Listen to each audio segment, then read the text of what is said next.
Gloria a Dios. Vamos a abrir nuestras Biblias en el libro de los Hechos, capítulo 19, versículos del 11 al 20.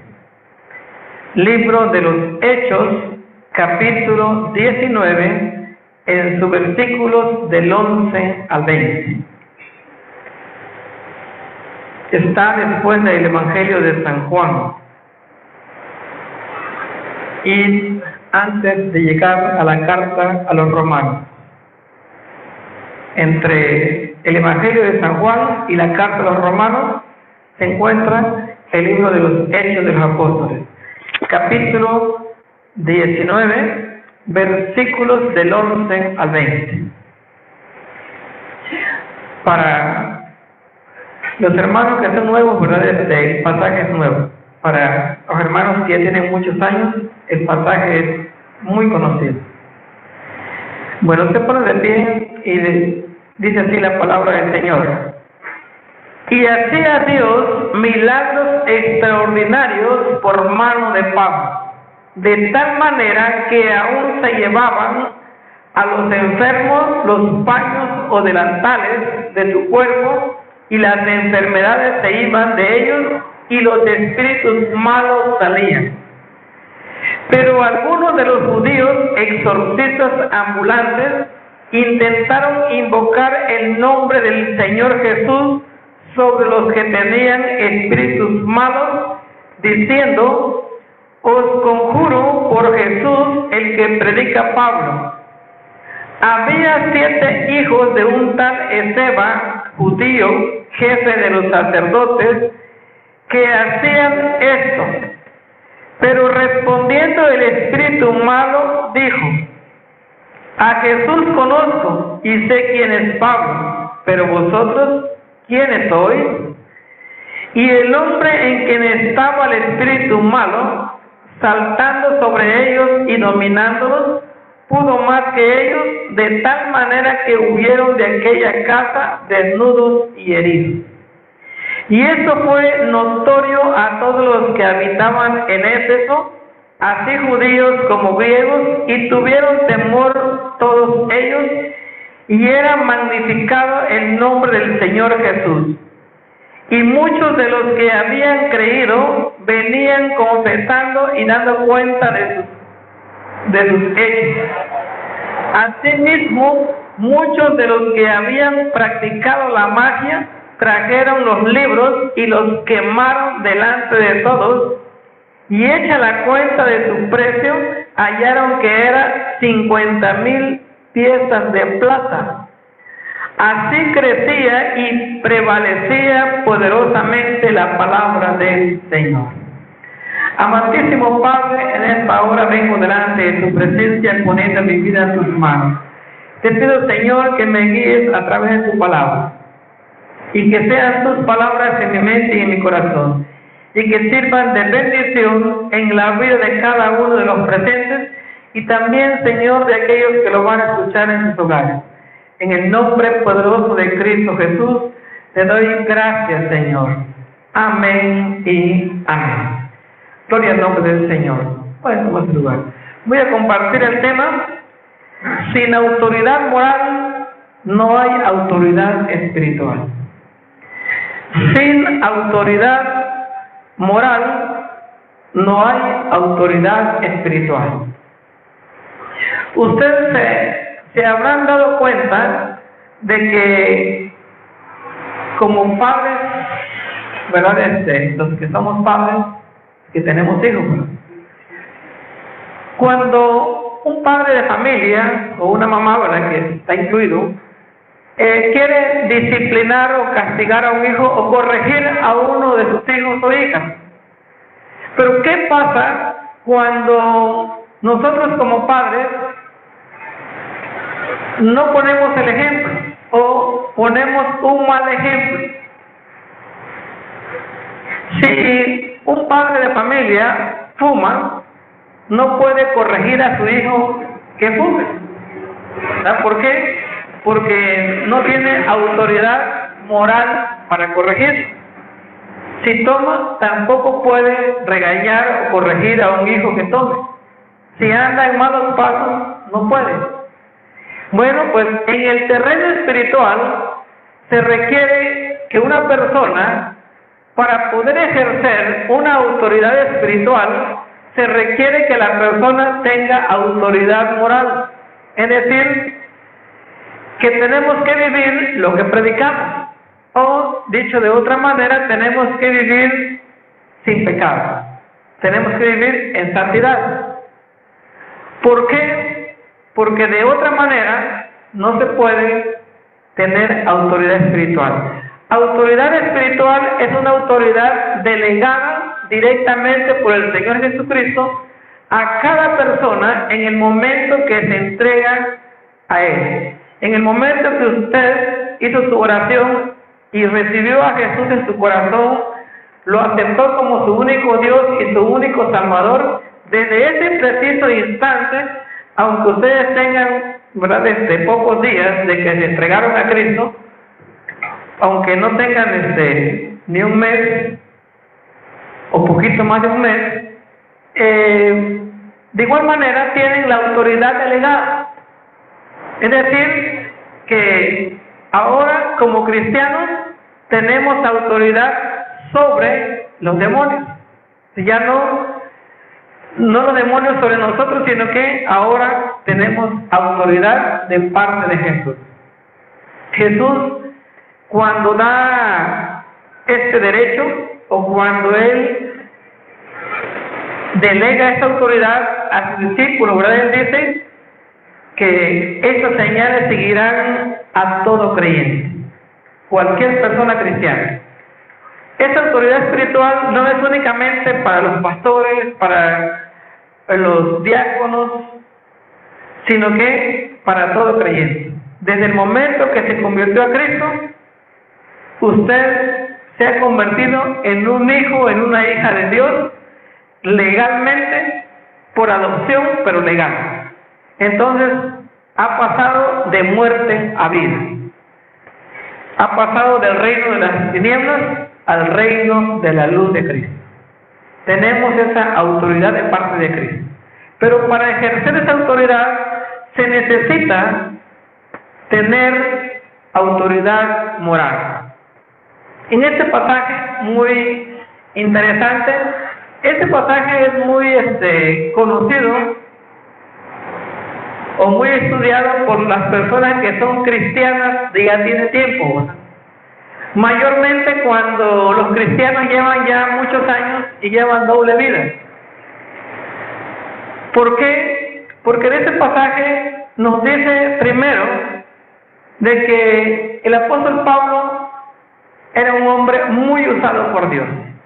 Dios hacía grandes milagros por mano de él. Es decir, Dios actuando a través del apóstol Pablo hacía milagros y prodigios.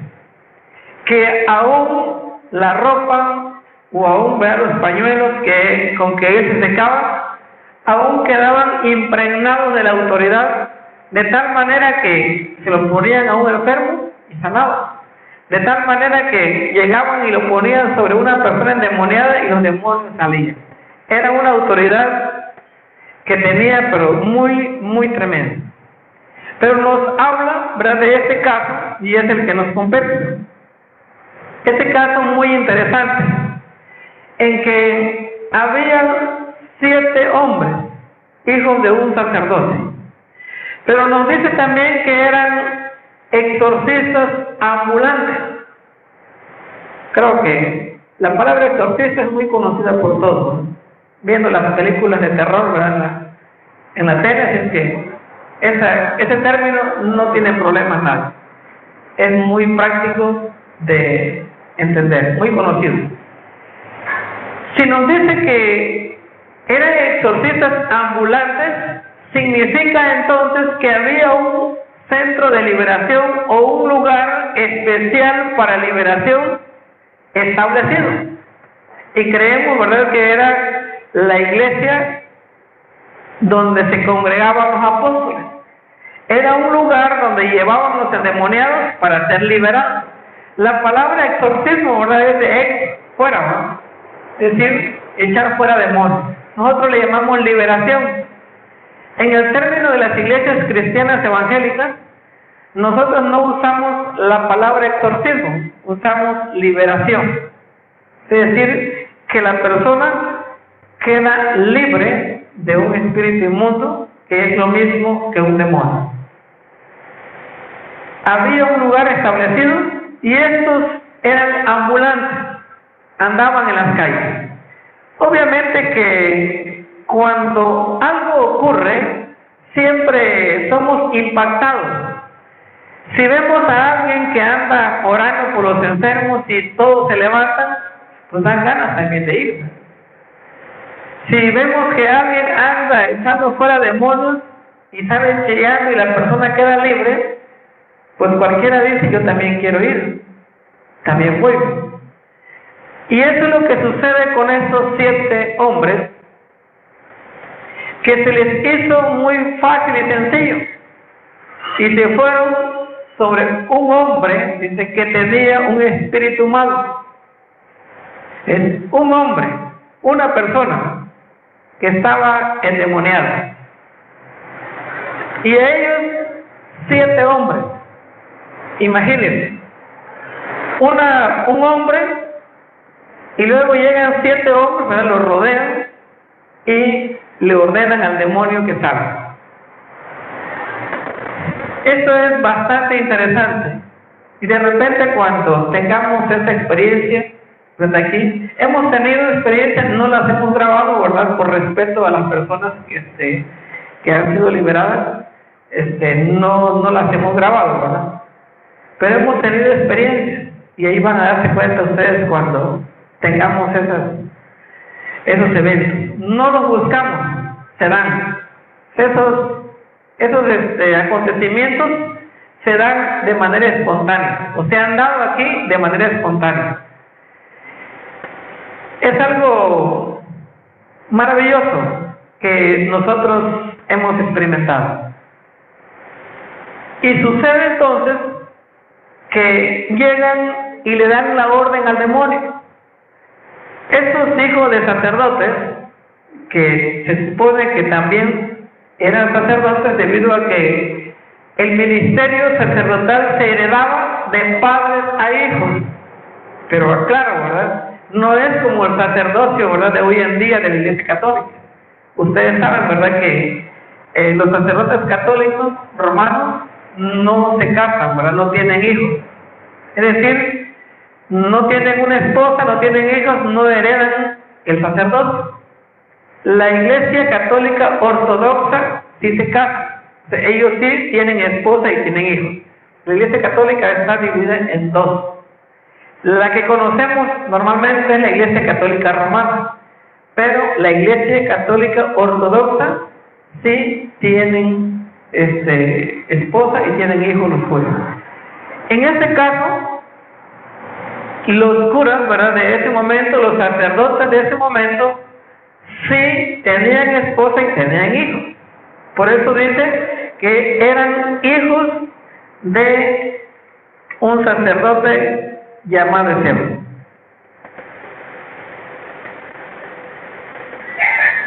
Dice el versículo 14, ¿verdad?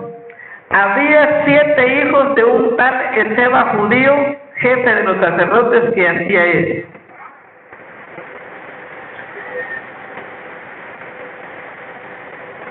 Pero respondiendo el espíritu malo dijo: a Jesús conozco y sé quién es Pablo, pero vosotros, ¿quiénes sois?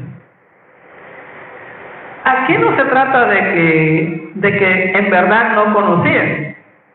O sea, aquí no es, este conocimiento no se trata de que los demonios no conocían quiénes eran estos hijos del sacerdote Ezebro, o esos 7 varones. O sea, no se trata de que los demonios no supieran quiénes eran, si los conocían muy bien. O sea, los demonios saben.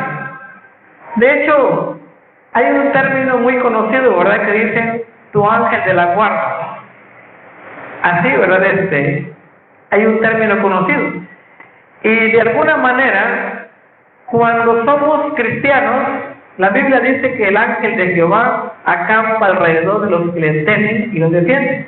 Entonces creemos de que nosotros como cristianos creemos de que no solamente uno, ¿verdad? Sino que creemos que muchos ángeles o varios ángeles acampan a nuestro alrededor, nos cuidan y nos defienden. No sabemos cuántos, pero nos cuidan.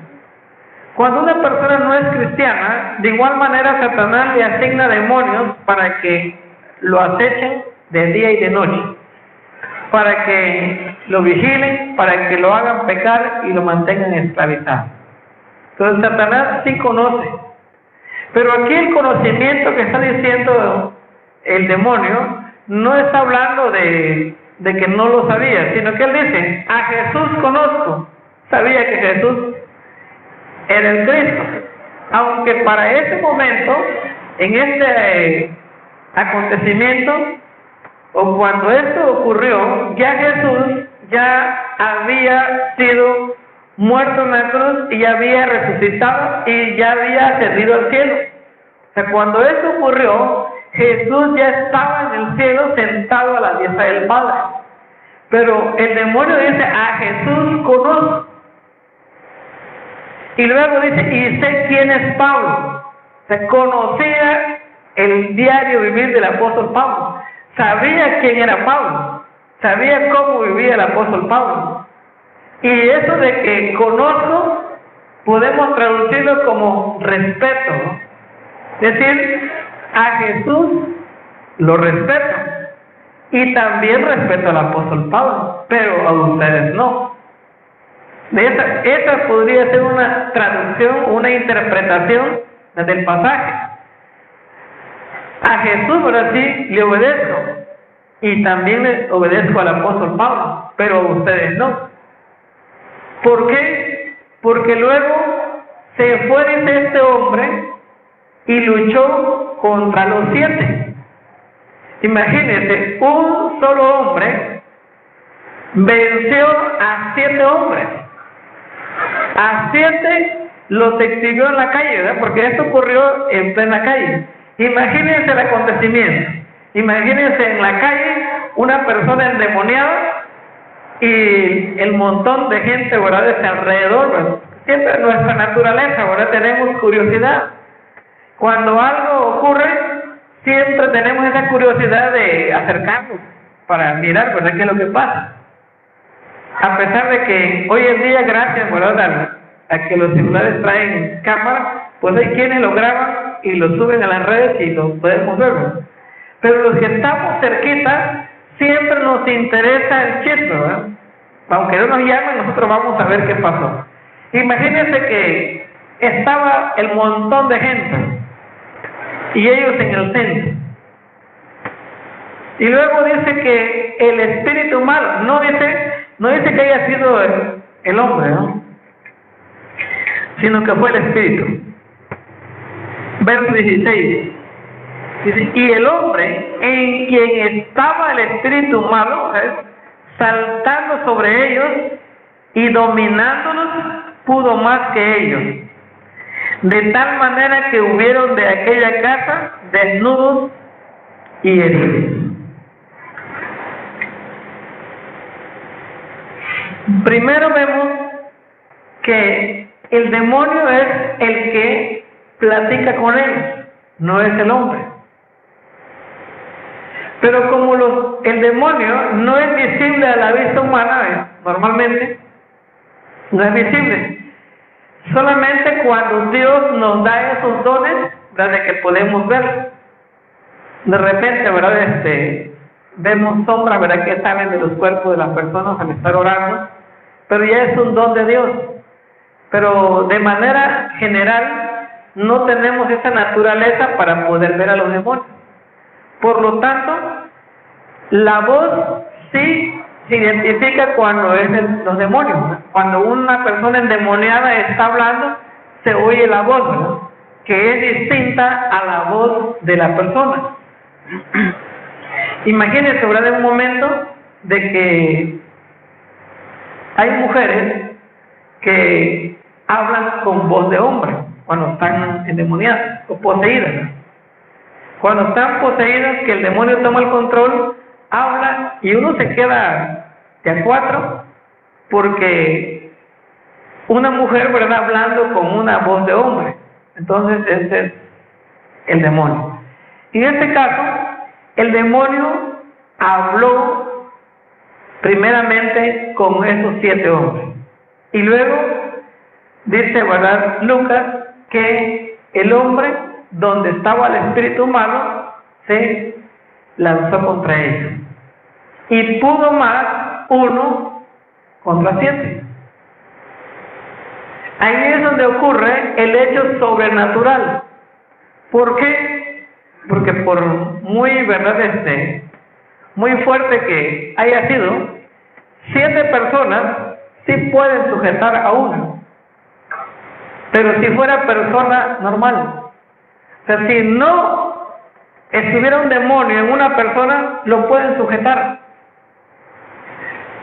Fácilmente puede colgarse, ¿verdad?, 2 de cada mano. Es más, como son pueden estar 2 de cada mano, ¿verdad?, y de cada pie sujetarle, ¿verdad?, unos 3, y lo puede sujetar. Mas sin embargo, 1 pudo contra los 7, los golpeó y los desnudó en la calle, más o menos como los quemados, ¿verdad?, de Colombia, ¿verdad?, los que se quemaron en la pipa, ¿verdad? Entonces imagínense, fueron derrotados. ¿Por qué? Porque sin Cristo una persona no puede hacer nada contra los demonios. Con Cristo somos más que vencedores. O sea, con Cristo usted y yo tenemos esa autoridad.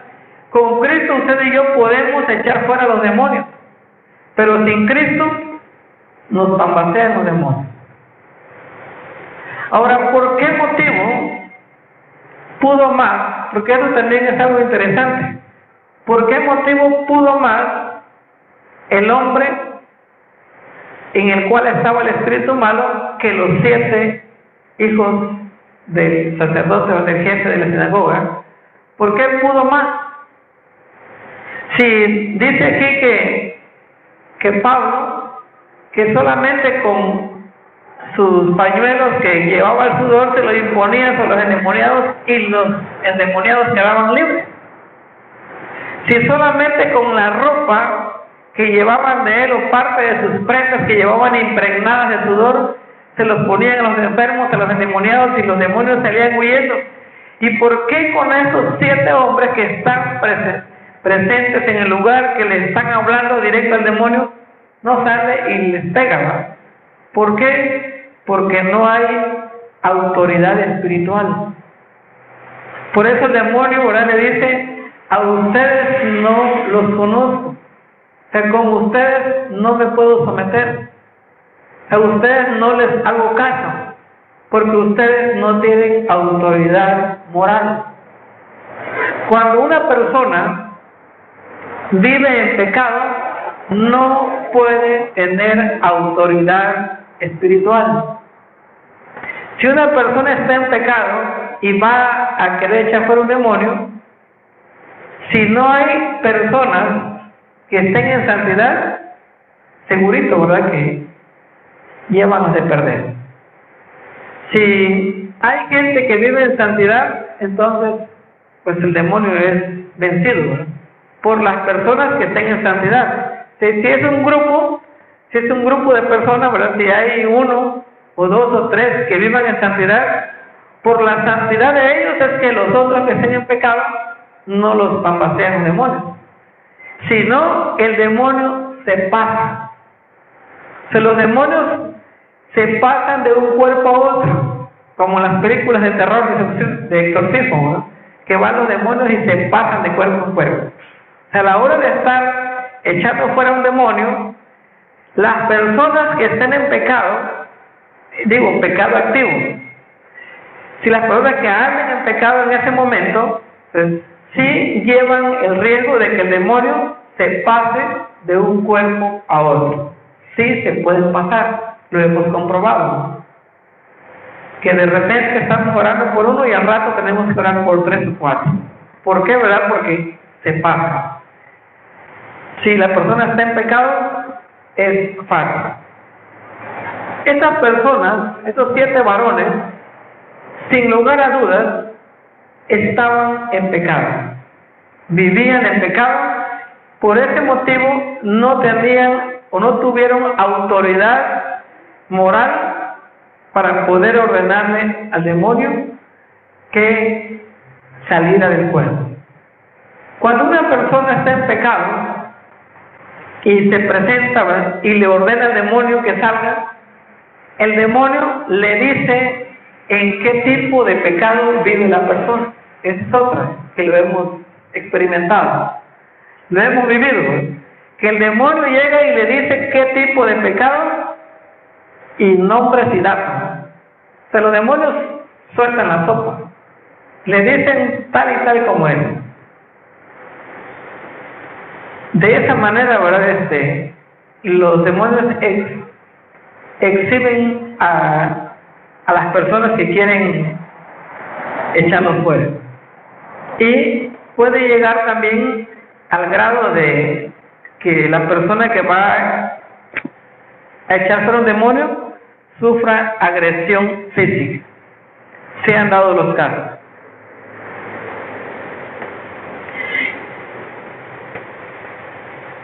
Versículo 17.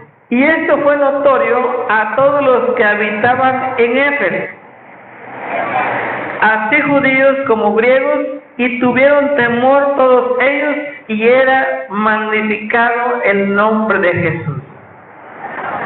El nombre de Jesús era engrandecido. Y esto fue notorio. En términos zapachutecos, corrió el chisme, ¿verdad? Si se dio en la calle, si había un montón de gente, no, pues la noticia corrió rápido, ¿no? Se le ve que las cosas suceden y con uno o dos que suelten la sopa, ¿verdad? Va y se propaga por donde quiere. Entonces la noticia corrió y dijo, no, pues es que ya un endemoniado golpeó y desnudó a 7 hombres y los dejó desnudos y heridos en la calle. Esa noticia corrió por todo Éfeso. Y la gente estaba contenta por el nombre de Jesús, en el cual los demonios se sujetaban, y el nombre de Cristo era predicado y era engrandecido.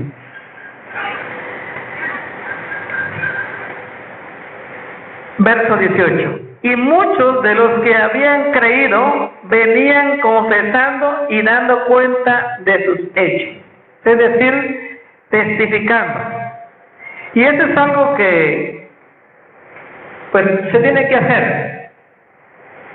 En ocasiones nosotros evitamos el dar nombre, ¿verdad? Siempre narramos los hechos, pero no decimos nombres, por privacidad de las personas, por la privacidad de las personas y por respeto, ¿verdad? No, cuando damos un testimonio no decimos el nombre de la persona, pero cuando la persona que lo vivió toma la decisión de venir y pararse y dar, ahora sí que narrarlo de sus propios labios, ahí no hay problema. A eso nosotros le llamamos testimonio. Le llamamos testimonios que las personas que lo vivieron, ¿verdad?, vienen y dicen, yo viví esto, fui y lo otro. Cuando la persona de sí mismo lo dice, ahí está en su derecho. Pero nosotros no lo hacemos porque no queremos caer o ser calificados, ¿verdad?, de chisme. Entonces, únicamente, ¿verdad?, decimos el acontecimiento, pero no mencionamos el nombre de la persona. Más o menos como el término católico, ¿verdad?, que dice, se dice el milagro, pero no el nombre del santo. Así que más o menos en ese término. Nosotros únicamente, ¿verdad?, por el respeto a la privacidad de las personas. Pero sí testificamos las maravillas de Dios. Verso 19. Asimismo, muchos de los que habían practicado la magia trajeron los libros y los quemaron delante de todos, y hecha la cuenta de su precio, hallaron que eran 50,000 piezas de plata.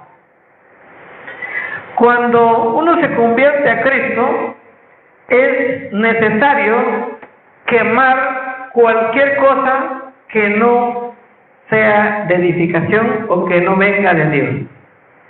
Normalmente, las personas que practican el espiritismo deben de quemar los libros. La gente que tiene sus ídolos en su casa, ¿verdad?, lo que le llaman santos, vírgenes, estatuas, imágenes, es recomendado, ¿verdad?, traerlos a la iglesia y nosotros, ¿verdad?, los quemamos. Generalmente en aquellos tiempos se acostumbraba que los recién convertidos llevaban sus pertenencias religiosas a la iglesia y a un lugar público, y delante de todos las personas decían: mira, aquí están mis libros, aquí está mi santo, aquí está mi virgen, aquí tengo esto, métale fuego. Y eran quemados en público. ¿Por qué? Como testimonio. Y eso sirve como testimonio para avergonzar al diablo. Entonces, esa es la finalidad de quemar en público, ¿verdad? Todo lo que no pertenece al reino de Dios. Todo se quema. Y no importa que sea algo costoso, sea algo que sea, ¿verdad?, no cristiano. Y no importa que le haya costado caro, es necesario quemarlo, despojarse. El acto es despojarse del corazón, o sea, que salga de nuestro corazón, entregarlo y prenderle fuego, y con eso prácticamente se rompe el pacto. O con eso se cancela el derecho legal que Satanás tenga sobre la persona. Es por esa razón. Se quema y se acabó. O sea, ya el diablo no tiene ningún derecho porque ya fue quemado. Lo que le daba el derecho se quema y la persona le pertenece a Cristo. Así crecía y prevalecía poderosamente la palabra del Señor. Lo que nosotros siempre debemos de buscar, y lo que buscamos, es predicar el Evangelio, que crezca la palabra de Cristo, que crezca, ¿verdad?, que sea predicado Cristo. No nos interesa predicar religión, no nos interesa, ¿verdad?, predicar nombre de una iglesia. Nos interesa predicar la palabra del Señor. Nos interesa que el Evangelio llegue a todas las personas, porque eso es lo que hizo la Iglesia Apostólica. Por ese motivo es que nosotros generalmente, ¿verdad?, no promovemos ningún nombre, promovemos el nombre de Cristo. ¿Por qué? Porque es en el nombre de Cristo que se sujetan los demonios. Es en el nombre de Cristo que las enfermedades salen. Es en nombre de Cristo que los milagros se hacen. Jesús, ¿verdad?, dijo: todo lo que pidieres al Padre en mi nombre, dijo, yo lo haré. Por eso es importante que sea predicado el nombre de Cristo. Concluyo con esto. Es necesario que cada uno de nosotros se mantenga en santidad, que mantenga alejado del pecado para que tenga autoridad moral. Con la autoridad moral, usted podrá disciplinar a sus hijos, corregir a sus hijos, debido a que usted pondrá el ejemplo. Y con la autoridad moral puede educar y corregir a su familia, pero también le da autoridad sobre los demonios. Con la autoridad espiritual que usted tenga, podrá también orar por los enfermos y van a sanar, orar por los endemoniados y van a quedar libertados. Póngase de pie y vamos a orar. Padre, te doy gracias por esta palabra. Señor, en esta noche te pido que esta palabra sirva de edificación, que podamos entender, Señor, la importancia de vivir en santidad, la importancia, Señor, de vivir lo que predicamos, la importancia, Señor, de vivir en santidad para poder corregir a otras personas. No solamente, Señor, a nuestros hijos, sino que también a compañeros, a familiares, que podamos, Señor, dar un consejo, que podamos también, Señor, orar por los enfermos y endemoniados, que podamos tener autoridad moral para poder así ejercer la autoridad espiritual. Gracias, Padre, por esta palabra, y te pido que quede grabada en la mente y en el corazón de cada uno de los presentes, y también, Señor, de aquellos que lo han escuchado en sus hogares. En el nombre de Cristo Jesús, te doy gracias, Padre. Gracias, Hijo, y gracias, Espíritu Santo. Amén y amén.